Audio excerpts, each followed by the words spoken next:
Deralakatte Muthoot finance ದರೋಡೆಗೆ ಯತ್ನಿಸಲಾಗಿದೆ ಅನ್ನೋದ್ರ ಬಗ್ಗೆ ಮಾಹಿತಿ ಸಿಗ್ತಾ ಇದೆ. ನಡು ರಾತ್ರಿ ಬೀಗ ಮುರಿತಾ ಇದ್ದಾಗ ಸೈರನ್ ಮೊಳಗಿಬಿಟ್ಟಿದೆ. ಇದರಿಂದ ಇಬ್ಬರು ಖದೀಮರು ಫೈನಾನ್ಸ್ ಕಚೇರಿಯಲ್ಲೇ ಲಾಕ್ ಆಗಿದ್ದಾರೆ. ಇದು ಮಂಗಳೂರಿನ ದೇರಳಕಟ್ಟೆ ಶಾಖೆಯಲ್ಲಿ ಕಳ್ಳತನಕ್ಕೆ ಯತ್ನಿಸಿದವರು ತಗಲಾಕಿಕೊಂಡಂತ ಸ್ಟೋರಿ. ಇಬ್ಬರು ಕಳ್ಳರನ್ನ ಬಂಧಿಸಿದ್ದಾರೆ ಕೊಣಾಜೆ ಪೊಲೀಸರು. ಕೇರಳ ಮೂಲದ ಇಬ್ಬರನ್ನ ಬಂಧಿಸಿದ್ದಾರೆ ಕೊಣಾಜೆ ಪೊಲೀಸರು. ಕೇರಳ ನಿವಾಸಿಗಳಾದ ಮುರಳಿ ಮತ್ತು ಇರ್ಷಾದ್ ಬಂಧಿತರು. ಇಬ್ಬರು ಕೇರಳದಲ್ಲಿ ವಿಜಯ ಬ್ಯಾಂಕ್ ಲೂಟಿ ಆರೋಪಿಗಳು ಅನ್ನೋದು ಕೂಡ ಗೊತ್ತಾಗ್ತಾ ಇದೆ. ಅಂದ್ರೆ ಇವ್ರ ಕೆಲಸ ಇದೇನೆ, ಬ್ಯಾಂಕ್ಗಳನ್ನ ಟಾರ್ಗೆಟ್ ಮಾಡ್ಕೊಳ್ಳೋದು, ಫೈನಾನ್ಸ್ ಕಂಪನಿಗಳನ್ನ ಟಾರ್ಗೆಟ್ ಮಾಡ್ಕೊಳ್ಳೋದು, ಕದಿಯೋದು. ನೋಡಿ, ರಾತ್ರಿ 11:30ರಲ್ಲಿ ಬಾಗಿಲು ಮುರಿದು ದರೋಡೆಗೆ ಯತ್ನಿಸಿದ್ದಾರೆ. ತಕ್ಷಣ ಎಚ್ಚೆತ್ತ ಸ್ಥಳೀಯರಿಂದ ಪೊಲೀಸರಿಗೆ ಮಾಹಿತಿ ನೀಡಿದ್ದಾರೆ. ಕೂಡಲೇ ದೌಡಾಯಿಸಿ ಕಳ್ಳರನ್ನ ಬಂಧಿಸುವಲ್ಲಿ ಯಶಸ್ವಿಯಾಗಿದ್ದಾರೆ ಪೊಲೀಸರು. ಇತ್ತೀಚೆಗೆ ಮಂಗಳೂರಿನಲ್ಲಿ ಒಂದು ಬ್ಯಾಂಕ್ ದರೋಡೆ ಆಯ್ತು ನೋಡಿ. ಆ ದರೋಡೆಯ ನಂತರ ಆಕ್ಚುಲ್ ಆಗಿ ಬ್ಯಾಂಕ್ ಸಿಬ್ಬಂದಿಗಳು ಎಚ್ಚೆತ್ತುಕೊಂಡಿದ್ದಾರೆ. ಅಲ್ಲಿವರೆಗೂ ಈ ಸೈರನ್ನು, ಸಿಸಿಟಿವಿ ಯಾವುದೂ ಇರಲಿಲ್ಲ, ಎಲ್ಲ ಹಾಳಾಗಿ ವರ್ಷಾನುಗಟ್ಲೆ ಆಗಿದೆ ಅಂತ ಹೇಳ್ತಾ ಇದ್ರು. ಒಂದು ಮೀಟಿಂಗ್ ಮಾಡ್ತಾರೆ. ಅದಾದ್ಮೇಲೆ ಎಲ್ಲ ಜಿಲ್ಲೆಗಳಲ್ಲೂ ಕೂಡ DC, SP, ಪೊಲೀಸ್ ಇಲಾಖೆಯ ಸಮ್ಮುಖದಲ್ಲಿ ಒಂದು ಮೀಟಿಂಗ್ ಆಗತ್ತೆ. ಏನಂತ, ನಿಮ್ಮ ಬ್ಯಾಂಕಿನ ಜವಾಬ್ದಾರಿ ನೀವು ವಹಿಸ್ಕೊಳ್ಬೇಕು. ಸೆಕ್ಯೂರಿಟಿ ಆಗಿರ್ಬೋದು, CCTV ಆಗಿರ್ಬೋದು, ಸೈರನ್ ಆಗಿರ್ಬೋದು, ಇದೆಲ್ಲವೂ ಕೂಡ ಸರಿಯಾಗಿರಬೇಕು. ಕಳ್ಳತನ ಪ್ರಕರಣಗಳು ಹೆಚ್ಚಾಗ್ತಿದೆ ಅಂತ ಮೇ ಬಿ ಅಲ್ಲಿಂದ ಹೆಚ್ಚಿನ ಬ್ಯಾಂಕ್ಗಳು, ಫಿನಾನ್ಸ್ ಕಂಪನಿಗಳು ಅಲರ್ಟ್ ಆಗಿದ್ದಾವೆ. ನೋಡಿ, ಈಗ ಏನಾಗ್ಬಿಟ್ಟಿದೆ, ರಾತ್ರಿ 11:30ರ ಸುಮಾರಿಗೆ ಸೈರನ್ ಮೊಳಗಿದೆ. ಈ ಸೈರನ್ ಮೊಳಗಿದ್ರಿಂದ ಅಕ್ಕಪಕ್ಕದಲ್ಲಿದ್ದವರಿಗೆ ಗೊತ್ತಾಗಿದೆ, ಓ ಏನೋ ಆಗ್ತಿದೆ ಇಲ್ಲಿ ಅಂತ. ಇಮಿಡಿಯೇಟ್ ಆಗಿ ಪೊಲೀಸರಿಗೆ ಮಾಹಿತಿ ತಿಳಿಸಿದ್ದಾರೆ. ಸರಿ, ಯಾರೋ ಬಂದಿರಬಹುದು, ಇಲ್ಲಿ ಕಳ್ತನಕ್ಕೆ ಅಂತ ಪ್ರಯತ್ನಿಸ್ತಿರ್ಬೋದು, ಸೈರನ್ ಮೊಳಗ್ತಾ ಇದೆ ನೋಡಿ ಸರ್ ಅಂತ. ಇಮಿಡಿಯೇಟ್ ಆಗಿ ಪೊಲೀಸರು ಬಂದಿದ್ದಾರೆ. ಅಲ್ಲೇನೆ ಕಳ್ಳರು ಲಾಕು ಆಗಿದ್ದಾರೆ. ಈ ಆರೋಪಿಗಳಿಗೆ ಒಂದು ಹಿಸ್ಟ್ರಿ ಇದೆ ಅನ್ನೋದು ಗೊತ್ತಾಗ್ತಿದೆ. ಈ ಹಿಂದೆ ಬ್ಯಾಂಕ್ ನಲ್ಲಿ ದರೋಡೆ ಮಾಡಿರುವಂತ ಹಿಸ್ಟ್ರಿ. ಸೊ ಹಾಗಾಗಿ ಈ ಪ್ರಕರಣದಲ್ಲಿ ಪೊಲೀಸರು ಸದ್ಯಕ್ಕೆ ನೆಮ್ಮದಿಯ ನಿಟ್ಟುಸಿರು ಬಿಡ್ಬೋದು. ಕಾರಣ ಕಳ್ಳರುಗಳು ತಗಲಾಕೊಂಡಿದ್ದಾರೆ. ಇಲ್ಲ ಅಂತಂದಿದ್ರೆ ಇದಕ್ಕೆ ಅಂತ ಒಂದು ವಿಶೇಷ ತನಿಖಾ ತಂಡ ರಚನೆ ಮಾಡಬೇಕಾಗಿತ್ತು, ಮತ್ತು ಅವ್ರು ಎಲ್ಲ ಕಡೆ ಅಲಿಬೇಕಾಗಿತ್ತು. ಸದ್ಯಕ್ಕೆ ಇದೀಗ ಇಬ್ರು ಬಂದಿದ್ರು, ಇಬ್ರು ಕೂಡ ತಗಲಾಕೊಂಡಿದ್ದಾರೆ ಅನ್ನೋದ್ರ ಬಗ್ಗೆ ಮಾಹಿತಿ ಇದೆ. ಇಬ್ಬರು ಖದೀಮರು ಫೈನಾನ್ಸ್ ಕಚೇರಿಯಲ್ಲೇ ಲಾಕ್ ಆಗಿದ್ರು. ಹಾಗಾಗಿ ಪೊಲೀಸರು ಅವರನ್ನ ಬಂಧಿಸುವಲ್ಲಿ ಯಶಸ್ವಿ ಆಗಲಾಗಿದೆ. ಮಂಗಳೂರಿನ ದೇರಳಕಟ್ಟೆ ಶಾಖೆಯಲ್ಲಿ ಈ ತರ ಕಳ್ಳತನಕ್ಕೆ ಯತ್ನಿಸಿರೋದು. ಇವರು ಕೇರಳ ಮೂಲದವರು ಅನ್ನೋದ್ರ ಬಗ್ಗೆ ಗೊತ್ತಾಗ್ತಾ ಇದೆ. ಈಗ ಸದ್ಯ ಇಬ್ಬರನ್ನ ಕೊಣಾಜೆ ಪೊಲೀಸರು ಬಂಧಿಸಿದ್ದಾರೆ, ತನಿಖೆ ಪ್ರಾರಂಭಿಸಿದ್ದಾರೆ. ಇವ್ರ ಪ್ಲಾನ್ ಏನಾಗಿತ್ತು, ಎಷ್ಟು ದಿನದಿಂದ ಪ್ಲಾನ್ ಮಾಡ್ಕೊಂಡಿದ್ರು, ಈ ಎಲ್ಲದ್ರ ಬಗ್ಗೆಯೂ ಕೂಡ ಮಾಹಿತಿ ಕಲೆ ಹಾಕ್ಲಾಗ್ತಾ ಇದೆ. ಸದ್ಯ ಇದೀಗ ಸ್ಥಳ ಮಹಜರಿಗೆ ಅಂತ ಪೊಲೀಸರು ಬಂದಿದ್ದಾರೆ. ಎಲ್ಲಿಂದ ಎಂಟ್ರಿ ಆದ್ರು, ಎಲ್ಲಿಂದ ಒಳಗ್ ನುಗ್ಗಿದ್ರು, ಹೇಗೆ ತಗ್ಲಾಕೊಂಡ್ರು, ಎಷ್ಟೊತ್ತಿಗೆ ಬಂದ್ರು, ಎಲ್ಲದ್ರ ಬಗ್ಗೆಯೂ ಕೂಡ ಮಾಹಿತಿ ಬೇಕಲ್ವಾ. ಸೊ ತನಿಖೆ ಸಂದರ್ಭದಲ್ಲಿ ಮಾಡುವಂತ ಮೊದಲ ಕೆಲಸ ಸ್ಥಳ ಮಹಜರು, ಅದನ್ನು ಮಾಡ್ತಾ ಇದ್ದಾರೆ ಈ ಸದ್ಯಕ್ಕೆ ಅಧಿಕಾರಿಗಳು. ಇಬ್ರು ಈ ಹಿಂದೆ ಕೂಡ ಬ್ಯಾಂಕ್ ದರೋಡೆಗಳಲ್ಲಿ ಭಾಗಿಯಾಗಿದ್ರು ಅನ್ನೋದ್ರ ಬಗ್ಗೆ ಮಾಹಿತಿ ಸಿಗ್ತಾ ಇದೆ. ಅಂದ್ರೆ ಇವ್ರ ಕೆಲಸನೇ ಇದು. ಖತರ್ನಾಕ್ ಕಳ್ಳರೇನೆ, ಹೊಸಬರು ಅಂತೇನಲ್ಲ, ಅನುಭವಿ ಕಳ್ಳರುಗಳು. ಈ ಹಿಂದೆ ಕೂಡ ಬ್ಯಾಂಕ್ ದರೋಡೆಯಲ್ಲಿ ಭಾಗಿಯಾಗಿದ್ರು ಅನ್ನೋದ್ರ ಬಗ್ಗೆ ಮಾಹಿತಿ ಇದೆ. ಸದ್ಯಕ್ಕೆ ಇದೀಗ ಸ್ಥಳ ಕರ್ಕೊಂಡು ಬಂದಿದ್ದಾರೆ, ಸ್ಥಳ ಮಹಜರು ಮಾಡ್ತಾ ಇದ್ದಾರೆ. ಈಗ ಸಂಪೂರ್ಣವಾದಂತ ಮಾಹಿತಿಯನ್ನ ಪಡ್ಕೊಳ್ಳಲಾಗತ್ತೆ. ಇಬ್ಬರೇ ಬಂದಿದ್ರು, ಇವ್ರ ಜೊತೆಗೆ ಒಂದು ಗ್ಯಾಂಗ್ ಏನಾದ್ರು ಇದೆಯೋ, ಇನ್ನು ಉಳಿದವ್ರು ಹೊರಗಡೆ ಏನಾದ್ರು ಕಾಯ್ತಾ ಇದ್ರು, ಎಸ್ಕೇಪ್ ಆಗಿದ್ದಾರೋ, ಏನು ಎತ್ತ, ಎಲ್ಲದ್ರ ಬಗ್ಗೆಯೂ ಮಾಹಿತಿ ಸಿಗಬೇಕು. ಹಾಗೇನೆ CCTV ವಿಜುವಲ್ಸ್ಗಳನ್ನ ಕೂಡ ಚೆಕ್ ಮಾಡ್ತಾರೆ. CCTVಯಲ್ಲಿ ಇವರಿಬ್ಬರೇ ಇದ್ದಾರೋ ಅಥವಾ ಏನು ಎತ್ತ, ಎಲ್ಲದ್ರ ಬಗ್ಗೆಯೂ ಕೂಡ ಮಾಹಿತಿಯನ್ನ ಪಡ್ಕೊಳ್ಳಲಾಗತ್ತೆ. ನೋಡಿ, ಅಲ್ಲಿನ ದೃಶ್ಯಗಳನ್ನ ನೀವು ಗಮನಿಸ್ತಾ ಇದ್ದೀರಾ. ಸೈರನ್ ಹಾಕಿದಾರಲ್ಲ, ಈ ಸೈರನ್ ಜೋರಾಗಿ ಕೂಕೊಂಡಿದೆ. ಆಗ ಅಕ್ಕಪಕ್ಕದಲ್ಲಿದ್ದಂಥವ್ರಿಗೆ ಮಾಹಿತಿ ಗೊತ್ತಾಗಿದೆ, ಏನೋ ನಡೀತಾ ಇದೆ ಇಲ್ಲಿ ಅಂತ. ಮುತ್ತೂಟ್ ಫೈನಾನ್ಸ್ ಇದು, ಇಲ್ಲಿ ಏನೋ ನಡೀತಾ ಇದೆ, ಕಳ್ತನ ಆಗ್ತಿದೆ ಅನ್ನೋದು ಗಮನಕ್ಕೆ ಬರ್ತಾ ಇದ್ದ ಹಾಗೇನೆ ಸಾರ್ವಜನಿಕರು, ಸ್ಥಳೀಯರು ಪೊಲೀಸರಿಗೆ ಮಾಹಿತಿ ನೀಡಿದ್ದಾರೆ. ಇಮಿಡಿಯೇಟ್ ಆಗಿ ಪೊಲೀಸರು ಬಂದಿದ್ದಾರೆ, ತಗ್ಲಾಕೊಂಡಿದ್ದಾರೆ. ನೋಡಿ, ಹಬ್ಬ, ಎಲ್ರೂ ಹಬ್ಬದ ಸೆಲೆಬ್ರೇಷನ್ ಮೂಡ್ನಲ್ಲಿ ಇರ್ತಾರೆ. ಈ ಸಂದರ್ಭದಲ್ಲಿ ಕದ್ಬಿಡೋಣ ಅಂತ ಏನು ಪ್ಲಾನ್ ಮಾಡ್ಕೊಂಡು ಬಂದಿದ್ರು, ಏನು ಕತೆನೋ ಗೊತ್ತಿಲ್ಲ. ಇವರು ಮೂಲತಃ ಕೇರಳದವರು ಅನ್ನೋದು ಗೊತ್ತಾಗ್ತಾ ಇದೆ.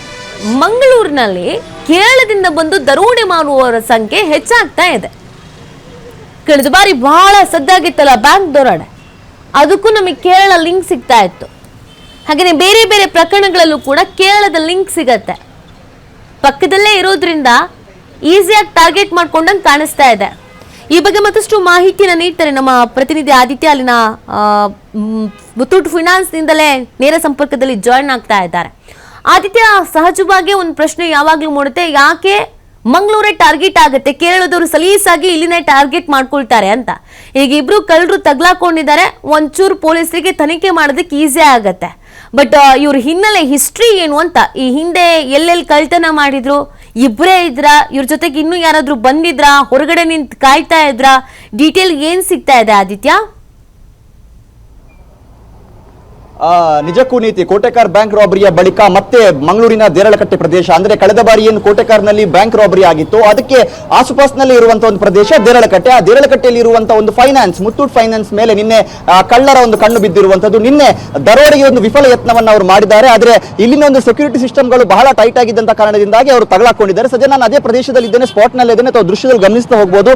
ಇದೇ ಒಂದು ಫೈನಾನ್ಸ್ ಇದೆ. ನಿನ್ನೆ ಇಲ್ಲಿ ರಾಬರಿಗೆ ಯತ್ನ ನಡೆದಿರುವಂತದ್ದು. ಇಬ್ಬರು ಕೇರಳ ಅಂದ್ರೆ ಮೂವರು ಈ ಒಂದು ದರೋಡೆ ಪ್ರಕರಣದಲ್ಲಿ ಶಾಮೀಲಾಗಿದ್ರು. ಆ ಕಳ್ಳತನ ಪ್ರಕರಣಕ್ಕೆ ಯತ್ನ ಪಟ್ಟಿದ್ರು ಕಳ್ಳತನ ಮಾಡೋದಕ್ಕೆ. ಆದ್ರೆ ಅದರಲ್ಲಿ ಇಬ್ಬರನ್ನ ಈಗ ಸೆರೆ ಹಿಡಿಯಲಾಗಿದೆ, ಇನ್ನೋರ್ವ ಎಸ್ಕೇಪ್ ಆಗಿದ್ದಾನೆ ಅಂತ ಹೇಳಲಾಗ್ತಾ ಇದೆ. ಯಾಕಂದ್ರೆ ನೀತಿ ಕಳೆದ ಬಾರಿ ಕೋಟೆಕಾರ್ ಬ್ಯಾಂಕ್ ರಾಬರಿ ಆದಂತ ಸಂದರ್ಭದಲ್ಲಿ ಅಲ್ಲಿನ ಒಂದು ಸೆಕ್ಯೂರಿಟಿ ಲೂಪ್ ಹೋಲ್ಸ್ ಇಂದಾಗಿ ಕಳ್ಳರ ಒಂದು ಜಾಡು ಹಿಡಿಯೋದಕ್ಕೆ ಬಹಳ ಕಷ್ಟ ಆಗಿತ್ತು. ಆದ್ರೆ ಸೆಕ್ಯೂರಿಟಿ ಅನ್ನುವಂಥದ್ದು ಟೈಟ್ ಆಗಿದ್ರೆ ಎಂಥದೇ ಕಳ್ಳನಾಗಿದ್ರು ಕೂಡ ಅವತ್ತ ಸಿಕ್ಕಿ ಬೀಳ್ತಾನೆ ಅನ್ನೋದಕ್ಕೆ ಇದೊಂದು ಸಾಕ್ಷಿ. ಯಾಕಂದ್ರೆ ನಿನ್ನೆ ಇವರು ಇಲ್ಲಿ ಬಂದು ಕಳ್ಳತನಕ್ಕೆ ಯತ್ನ ಪಟ್ಟಂತ ಸಂದರ್ಭ ಇಲ್ಲಿ ಸೈರನ್ ಮೊಳಗಿದೆ.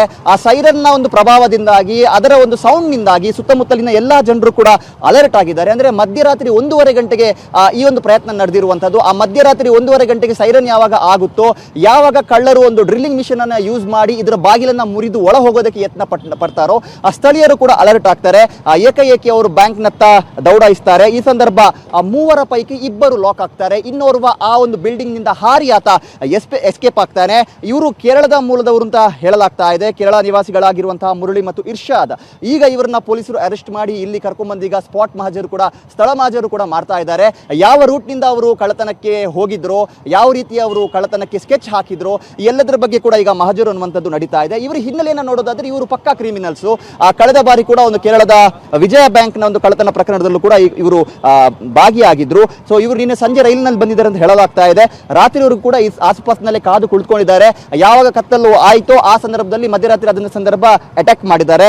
ಡ್ರಿಲ್ ಮಿಷಿನ್ ಮೂಲಕ ಇವರು ಬಾಗಿಲು ಮುರಿಯಲು ಯತ್ನ ಪಟ್ಟಿದ್ದಾರೆ. ಈ ಸಂದರ್ಭ ಸೈರನ್ ಆಗಿದೆ. ಸೈರನ್ ಆದ ತಕ್ಷಣ ಸ್ಥಳೀಯರು ಪೊಲೀಸರಿಗೆ ಮಾಹಿತಿ ಕೊಟ್ಟಿದ್ದಾರೆ. ಮತ್ತು ಕೋಣಾಜಯ್ಯ ಪೊಲೀಸರು ಏನಿದ್ದಾರೆ, ಇವರು ರೌಂಡ್ಸ್ ನಲ್ಲಿ ಇದ್ರು, ಗಸ್ತಿನಲ್ಲಿ ಇದ್ದಂತ ಸಂದರ್ಭ ಮಾಹಿತಿ ಬಂದಂತ ಕಾರಣದಿಂದಾಗಿ ಏಕಾಏಕಿ ಪೊಲೀಸರು ಕೂಡ ಇಲ್ಲಿಗೆ ಬಂದಿದ್ದಾರೆ. ಹಾಗಾಗಿ ಅವರನ್ನ ಲಾಕ್ ಮಾಡಿದ್ದಾರೆ. ಆದರೆ ಇನ್ನೋರ್ವ ಆರೋಪಿ ಲತೀಫ್ ಎನ್ನುವ ಆತ ಎಸ್ಕೇಪ್ ಆಗಿದ್ದಾನೆ. ಸದ್ಯ ಆತನಿಗೋಸ್ಕರ ಕೂಡ ಶೋಧ ನಡೀತಾ ಇದೆ. ಮತ್ತು ಈಗ ಮಹಾಜರು ಆಗ್ತಾ ಇರುವಂತಹ ದೃಶ್ಯವನ್ನ ಕೂಡ ತಾವು ಗಮನಿಸ್ತಾ ಹೋಗಬಹುದು. ಆ ಡೆಡ್ ಎಂಡ್ ಅಲ್ಲಿ ಏನೊಂದು ನಮ್ಮ ಪೊಲೀಸ್ ವ್ಯಾನ್ ಕಾಣಿಸುತ್ತೋ ಅಲ್ಲೇ ಇವರು ಎಂಟ್ರಿ ಆಗೋದಕ್ಕೆ ಯತ್ನ ಪಟ್ಟಿರೋದು. ಇದು ಬ್ಯಾಂಕ್ ನ ಮುಂಭಾಗ, ಇಷ್ಟೊತ್ತು ನಾವು ತೋರಿಸಿದ್ದು. ಆದ್ರೆ ಅಲ್ಲಿ ಆ ಡೆಡ್ ಎಂಡ್ ಏನಿದೆ, ಆ ಬಿಲ್ಡಿಂಗ್ ನ ಡೆಡ್ ಎಂಡ್ ಅಲ್ಲಿ ಒಂಥರ ಪಾಳು ಇದ್ದ ರೀತಿಯಲ್ಲಿ ಇರುವಂತದ್ದು. ಸೊ ಅಲ್ಲಿ ಅವರು ಎಂಟ್ರಿ ಆಗ್ತಾರೆ. ನಾವು ದೃಶ್ಯದಲ್ಲಿ ನೋಡಬಹುದು, ಇಬ್ಬರು ಕದೀಮರು ಕೂಡ ಅವರ ಮುಖಕ್ಕೆ ಮಾಸ್ಕ್ ಹಾಕಲಾಗಿದೆ. ಆ ಮಹಾಜರು ಪ್ರಕ್ರಿಯೆಯನ್ನು ನಡೆಸ್ತಾ ಇದ್ದಾರೆ.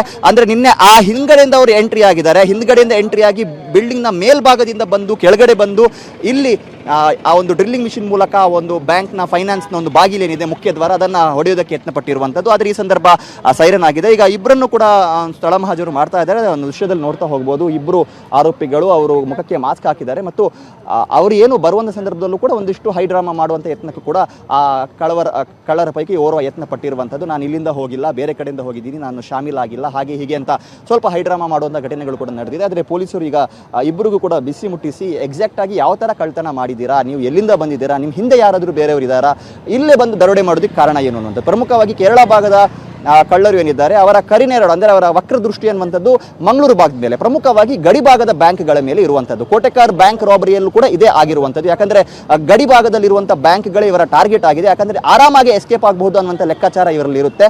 ಮತ್ತು ಹಬ್ಬದ ಟೈಮ್ ಬೇರೆ, ಜನ ಬ್ಯುಸಿ ಆಗಿರ್ತಾರೆ ಅನ್ನುವಂಥ ಒಂದು ವಿಚಾರ ಕೂಡ ಇವರ ಗಮನದಲ್ಲಿರುತ್ತೆ. ಹಾಗಾಗಿ ಇದನ್ನೇ ಯೂಸ್ ಮಾಡಿಕೊಂಡು ನಿನ್ನೆ ಕೂಡ ಇಲ್ಲಿ ಬ್ಯಾಂಕ್ ರಾಬರಿಗೆ ಇವರು ಯತ್ನ ಪಟ್ಟಿದ್ರು. ಆದರೆ ಇಲ್ಲಿನ ಒಂದು ಸೆಕ್ಯೂರಿಟಿ ಸಿಸ್ಟಮ್ಗಳು ಅಲರ್ಟ್ ಆಗಿದ್ದಂಥ ಕಾರಣದಿಂದಾಗಿ, ಅಂದರೆ ಟೈಟ್ ಸೆಕ್ಯೂರಿಟಿ ಇತ್ತು, ಹಾಗಾಗಿ ಇವರ ಯಾವುದೇ ಪ್ಲಾನ್ ಕೂಡ ವರ್ಕೌಟ್ ಆಗಲಿಲ್ಲ. ಸ್ಥಳೀಯರು ಕೂಡ ಅಷ್ಟೇ ಬೇಗ ಅಲರ್ಟ್ ಆದರು, ತಕ್ಷಣ ಬಂದು ಅವರನ್ನ ಹಿಡಿಯುವಂಥ ಕೆಲಸಕ್ಕೆ ಮುಂದಾದರು. ಹಾಗಾಗಿ ಒಂದು ಅನಾಹುತ ಅನ್ನುವಂಥದ್ದು ಸಂಭವಿಸಲಿಲ್ಲ. ಯಾಕಂದರೆ ಸಾಕಷ್ಟು ಜನರ ಚಿನ್ನ ಒಡವೆ ಇದೆಲ್ಲವೂ ಕೂಡ ಇಂತಹ ಬ್ಯಾಂಕ್ಗಳಲ್ಲಿ ಬಹಳ ಸೇಫ್ ಆಗಿರುತ್ತೆ ಅನ್ನುವಂಥ ನಂಬಿಕೆ ಜನರಲ್ಲಿ ಇರುತ್ತೆ. ಆದರೆ ಕಳೆದ ಬಾರಿ ನಡೆದಂಥ ಘಟನೆಯಿಂದಾಗಿ ಜನರಲ್ಲೂ ಕೂಡ ಒಂದು ರೀತಿ ಆತಂಕ ಇತ್ತು.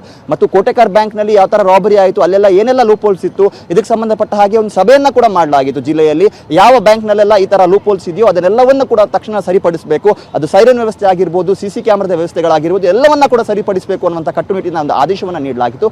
ಹಾಗಾಗಿ ಈ ಭಾಗದ ಬಹುತೇಕ ಎಲ್ಲ ಬ್ಯಾಂಕ್ಗಳಲ್ಲೂ ಕೂಡ ಸೆಕ್ಯೂರಿಟಿ ವಿಷಯದಲ್ಲಿ ಯಾವುದೇ ರೀತಿಯ ರಾಜಿ ಆಗದೆ ಎಲ್ಲವನ್ನ ಕೂಡ ಅಪ್ಡೇಟ್ ಮಾಡಲಾಗಿದೆ. ಅದರ ಪರಿಣಾಮವಾಗಿ ನಿನ್ನೆ ಅದರ ಯೂಸ್ ಏನು ಅನ್ನುವಂಥದ್ದು ಕೂಡ ಗೊತ್ತಾಗಿದೆ. ಹಾಗಾಗಿ ನಿನ್ನೆ ಕಳ್ಳರು ಯತ್ನ ಪಟ್ಟದ ಸಂದರ್ಭದಲ್ಲಿ ಅವರನ್ನ ಪೊಲೀಸರು ವಶಕ್ಕೆ ಪಡೆದಿದ್ದಾರೆ. ಇಬ್ಬರನ್ನ ವಶಕ್ಕೆ ಪಡೆಯಲಾಗಿದೆ. ಇನ್ನೋರ್ವರಿಗಾಗಿ ತಲಾಶೆ ಅನ್ನುವಂಥದ್ದು ನಡೀತಾ ಇದೆ. ಇನ್ನು ಇದರಲ್ಲಿ ಯಾರಾದರೂ ಶಾಮೀಲಾಗಿದ್ದಾರಾ, ಆ ಸ್ಥಳೀಯರ ಸಹಕಾರ ಏನಾದರೂ ಇದೆಯಾ, ಯಾವ ತರ ಎಲ್ಲ ಪ್ಲಾನ್ ಮಾಡಿದ್ದಾರೆ, ಇವರ ಉದ್ದೇಶ ಏನಿತ್ತು, ಎಲ್ಲದರ ಬಗ್ಗೆ ಕೂಡ ಮಾಹಿತಿ ಬರಬೇಕಾಗಿದೆ. ನೀತಿ ಆಗಿರ್ಬೋದು ಅಥವಾ ಬ್ಯಾಂಕ್ನಾಗಿರ್ಬೋದು ದರೋಡೆ ಮಾಡೋದಕ್ಕೆ ಪ್ರಯತ್ನಿಸ್ತಾರೆ ಅಂತ ಅಂದ್ರೆ ಆ ಬಗ್ಗೆ ಸಂಪೂರ್ಣ ಮಾಹಿತಿಯನ್ನು ಮೊದಲೇ ತಿಳ್ಕೊಂಡಿರ್ತಾರೆ. ಅಂದ್ರೆ ವಾಚ್ ಮಾಡೋದಾಗಿರ್ಬೋದು, ಸುತ್ತಮುತ್ತ ಓಡಾಡೋದಾಗಿರ್ಬೋದು, ನಾವು ಎಲ್ಲಿಂದ ಎಂಟ್ರಿ ಆಗಬೇಕು, ಎಲ್ಲಿ ಎಕ್ಸಿಟ್ ಆಗಬೇಕು ಅನ್ನೋದನ್ನ ಮೊದಲೇ ಪ್ಲಾನ್ ಮಾಡ್ಕೊಂಡಿರ್ತಾರೆ. ಸೊ ಇವರ ಚಲನವಲನದ ಬಗ್ಗೆ ಮುಂಚಿತವಾಗಿ ಯಾರಿಗಾದ್ರೂ ಅನುಮಾನ ಬಂದಿದ್ದು ಈ ಥರದ್ದು ಏನಾದರೂ ನಡೆದಿತ್ತಂತ ಆದಿತ್ಯ? ಅಂದ್ರೆ ಸುತ್ತಮುತ್ತ ಓಡಾಡಿರೋದು ಅನುಮಾನಾಸ್ಪದವಾಗಿ ಕಂಡು ಬಂದಿದ್ದು, ಹೊಸಬರು ಓಡಾಡಿದ್ದು, ಈ ಥರದ್ದು ಏನಾದರೂ ಸ್ಥಳೀಯರು ಹೇಳ್ತಾರಾ ಅಂತ? ಯಾಕಂದ್ರೆ ಇವರು 3 ಜನ ಇದ್ರಿ ಅನ್ನೋದ್ರ ಬಗ್ಗೆ ಮಾಹಿತಿ ಸಿಗ್ತಾ ಇದೆ. ಒಬ್ಬ ಆಲ್ರೆಡಿ ಎಸ್ಕೇಪ್ ಆಗಿದ್ದಾನೆ ಅಂತ ಅಂದ್ರೆ ತುಂಬಾ ಕ್ಲೀನ್ ಆಗಿ ಗೊತ್ತಾಗಿರುತ್ತೆ ಎಲ್ಲಿಂದ ಹೋಗ್ಬೇಕು, ಎಲ್ಲಿಂದ ಬರಬೇಕು ಅಂತ. ಮತ್ತೆ ನೀವು ಹೇಳ್ತಾ ಇದ್ರಿ ಇವರು ಟ್ರೈನ್ ಮುಖಾಂತರ ಬಂದಿದ್ರು, ಓನ್ ವೆಹಿಕಲ್ಸ್ ಕೂಡ ಇರ್ಲಿಲ್ಲ ಅಂತ. ಹಾಗಿದ್ರೆ ಇವರು 1-2-3 ಬಾರಿ ಈ ಏರಿಯಾಗೆ, ಈ ಪ್ಲೇಸ್ಗೆ ಬಂದು ಓಡಾಡಿ ಸ್ಥಳದ ಸಂಪೂರ್ಣ ಮಾಹಿತಿನ ಪಡ್ಕೊಂಡಂಗಿದೆ ಆದಿತ್ಯ. ನಿಜಕ್ಕೂ ಕೂಡ ನೀತಿ ಇವರು ಹಿಂದೆ ಬಂದಿರುವಂತಹ ಸಾಧ್ಯತೆಗಳು ಕೂಡ ಇದೆ. ಮತ್ತು ಸ್ಥಳೀಯರು ಇವರಿಗೆ ಯಾರಾದರೂ ಸಾಥ್ ನೀಡಿರುವಂತಹ ಸಾಧ್ಯತೆ ಕೂಡ ಇದೆ. ಯಾಕಂದ್ರೆ ಇದು ಜನನಿಬಿಡದ ಪ್ರದೇಶ. ಯಾಕಂದ್ರೆ ಇಲ್ಲಿ ಸಾಕಷ್ಟು ಒಂದು ಜಂಕ್ಷನ್ ಪ್ರದೇಶ ಇದು. ಇಲ್ಲಿ ಮಾರ್ಕೆಟ್ ಇದೆ, ಅಂಗಡಿ ಮುಂಗಟ್ಟುಗಳು ಇದೆ.